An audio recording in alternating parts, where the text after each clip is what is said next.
गोंदियाच्या मोरगाव अर्जुनी तालुक्यातील संजयनगर येथे आज पहाटे 5 वाजताच्या दरम्यान स्वतःच्या घरी लघुशंकेला गेलेल्या चिमुकल्यावर दबा धरून बसलेल्या बिबट्याने अचानक हल्ला केला आणि त्यामुळे चिमुकल्याचा जागीच मृत्यू झाला। वंश प्रकाश मंडल, वय वर्ष 5 असे मृतक चिमुकल्याचे नाव आहे।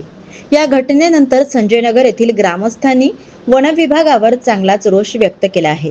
मागील 4 तासांपासून गोठणगाव ते केशोरी हा मार्ग ग्रामस्थांनी रोखून धरला आहे।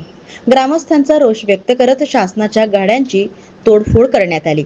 जोपर्यंत मृतक चिमुकल्याच्या कुटुंबियांना आर्थिक मदत वन विभागाकडून मिळत नाही व अन्य प्राण्यांचा बंदोबस्त करण्यात वन विभाग पाऊल उचलत नाही, तोपर्यंत रास्ता रोको आंदोलन मागे घेणार नाही, असा आक्रमक पवित्रा ग्रामस्थांनी हाती घेतला आहे।